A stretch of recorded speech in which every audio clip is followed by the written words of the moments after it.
Religion and magic. Religion and magic 4 ये चौथा हिस्सा है। धर्म और जादू। धर्म और जादू, जादू माने चमत्कार, मैजिक माने miracle. The need for community. The need for community इसका मतलब होता है सामुदायिक आवश्यकता। धर्म कैसे पैदा हुआ, धर्म की ज़रूरत क्या है, कंडीशंस क्या हैं उसकी। तो एक कंडीशन जो ये भी है, चौथी कंडीशन है ये सामुदायिक आवश्यकता, the need for community. The religion में satisfy psychological needs common to all people. Common to all people. धर्म सभी मनुष्यों की मनोवैज्ञानिक आवश्यकता की पूर्ति करता है। समाज में जितने भी लोग रह रहे हैं सभी की मनोवैज्ञानिक एक आवश्यकता होती है, साइकोलॉजिकल नीड है, जो कि धर्म पूरा करता है। सारी दुनिया में ये देखा जाता है। Religion springs from society. Religion springs from society. धर्म समाज से उपजता है। समाज कोई भी हो उसी के अंदर से धर्म निकलता है। दुनिया में समाज कोई भी हो उसी के अंदर से धर्म वो निकलता है, चाहे वो सरल समाज हो चाहे जटिल समाज हो, लेकिन धर्म वहीं से निकलता है। Animals totems for some Australian aboriginals groups would be sufficient to make them sacred.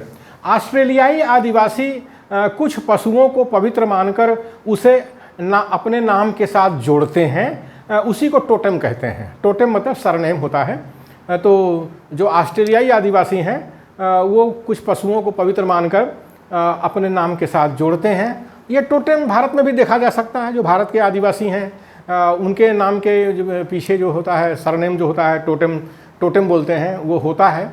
तो 3 तरह के टोटेम में जो है 3 तरह का टोटेम होता है। या तो किसी पक्षी का नाम होगा, चिड़िया का नाम होगा, या किसी वनस्पति का नाम होगा, या किसी जानवर का नाम होगा।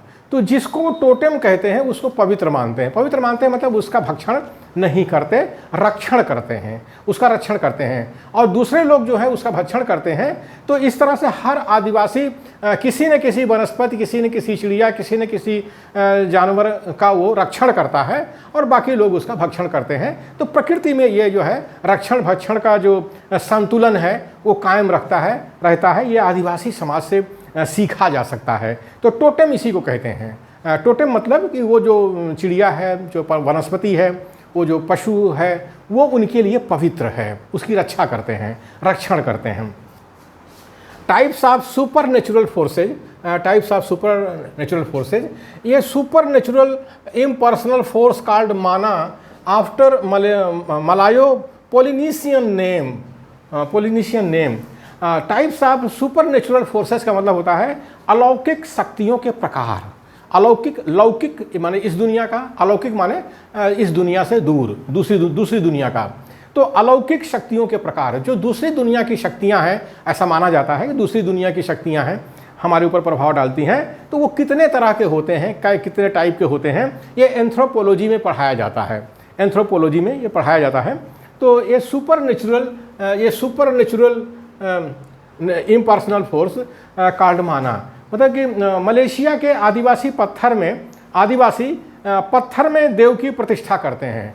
जो मलेशिया के आदिवासी हैं वो लोग कोई पत्थर ले लेते हैं, उसके अंदर कोई देव देवी की प्रतिष्ठा करते हैं और देव को माना कहते हैं, और उसको माना कहते हैं। तो कहते नहीं मानो तो देव नहीं तो पत्थर। तो मानो तो देव नहीं पत्थर, ये वहीं से चला आया है। भारत में भी तो देख सकते हैं कि पत्थर की मूर्तियाँ होती हैं। लोग जो हैं उसमें पुरोहित लोग जो है प्राण प्रतिष्ठा करते हैं। और जो मूर्तियाँ होती हैं बनाने वाले जो ज़्यादातर SC ST OBC के लोग होते हैं, ज़्यादातर SC ST के लोग होते हैं। तो जब तक वो बनाते रहते हैं मूर्तियों को तब तक वो उस मूर्तियों को छू सकते हैं। लेकिन जैसे ही पुरोहित जो है उसमें प्राण प्रतिष्ठा कर देता है तो वही बनाने वाले फिर उसको नहीं छू सकते। ये तो भारत के अंदर देखा जा सकता है, अछूतपन यहीं से निकलता है। और पत्थर को स्पर्श कर सकते हैं।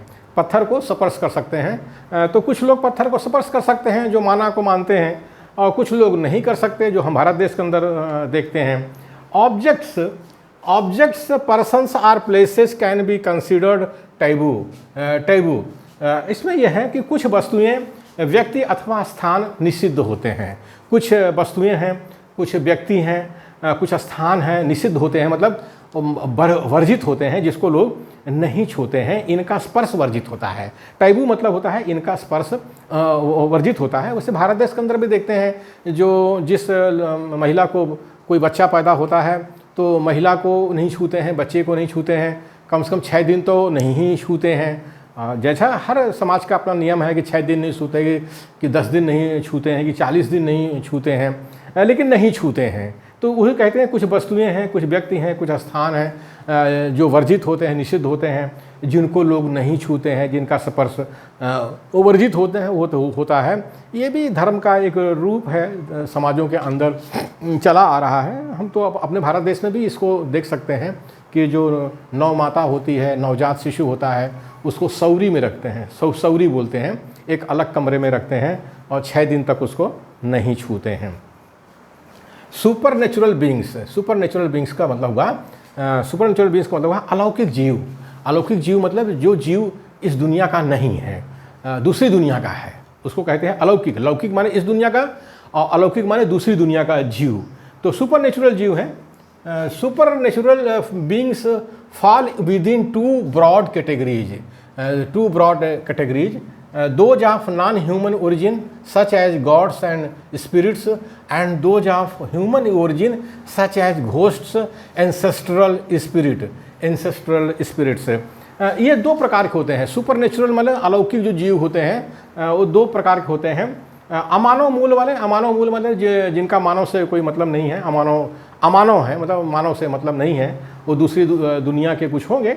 और कुछ होते हैं एवं मानव मूल एवं अमानव मूल एवं अमानव मूल वाले एवं मानव मूल वाले। मानव मूल मतलब मनुष्य से जिनका नाता रिश्ता है, और अमानव मानव जिनका मनुष्य से नाता रिश्ता नहीं है। ये 2 प्रकार के अलौकिक जीव हैं जो माने जाते हैं, हर धर्म के अंदर माने जाते हैं। तो अमानव मूल वाले जो होते हैं देव कहलाते हैं। अमानव मूल वाले मतलब जिनका मानव से संबंध नहीं है, उसको देव कहते हैं, देव।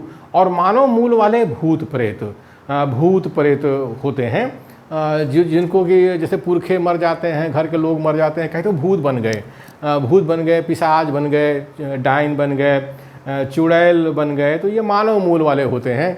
तो जो अमानव मूल वाले होते हैं उनको देव कहते हैं, उनको देवी कहते हैं।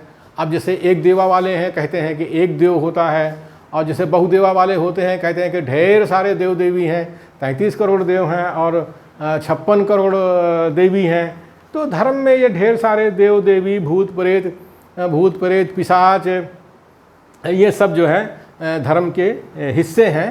तो हम लोगों को धर्म के बारे में ज़्यादा अच्छे से समझना चाहिए, क्योंकि धर्म को लेकर के लोग, अब देखिए धर्म को ही लेकर के ये कोरोना काल में मंदिर बन रहा है अयोध्या में, क्या है ये धर्म को ही लेके बन रहा है। तो कहने का मतलब है कि लोगों को धर्म से चिपकाए रहो, और जो है वो ना शिक्षा की बात करें, ना रोजगार की बात करें, ना अपने स्वास्थ्य की बात करें, बस वही भजन कीर्तन करते अपनी गरीबी की ज़िंदगी और बिताते रहें। तो लोग इसीलिए जो है धर्म के बारे में हम लोगों को जानना चाहिए। ना जानने की वजह से आज अगर हम धर्म के बारे में जानते होते तो अयोध्या में कोई मंदिर ना बनता इस समय, खास करके कोरोना काल में ना बनता। और जो चूँकि बुद्ध के अवशेष पर बन रहा है, तो बुद्ध एक ऐतिहासिक पात्र हैं और रामायण के सारे पात्र काल्पनिक हैं। बताइए कितना बड़ा अन्याय हो रहा है कि ये एक इतिहास को मिटाया जा रहा है। इतिहास के ऊपर जो है जो काल्पनिक पात्र हैं उनको बैठाया जा रहा है। तो इसका कारण यही है कि हम मूल निवासी बहुजन धर्म के बारे में नहीं जानते रहे हैं। तो अब आगे ऐसे अन्याय अत्याचार ना हो और अंधश्रद्धा और अज्ञान का प्रचार समाज के अंदर ना हो। हम लोगों को धर्म के बारे में जानना चाहिए। ये एंथ्रोपोलॉजी का ये टॉपिक है, एंथ्रोपोलॉजी में पढ़ाया जा रहा है। और फिलॉसफी ऑफ रिलीजन एक पेपर फिलॉसफी का है, धर्म दर्शन बोलते हैं, उसके अंदर भी धर्म के बारे में वो पूरा पेपर ही है धर्म के ऊपर।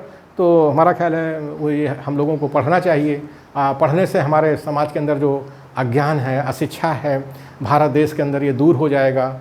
ये जो 90% मूल निवासी बहुजन की आबादी है जिसके ऊपर जुल्म अत्याचार हो रहा है, उसका दुख दूर हो जाएगा, उसका दुख दूर हो जाएगा।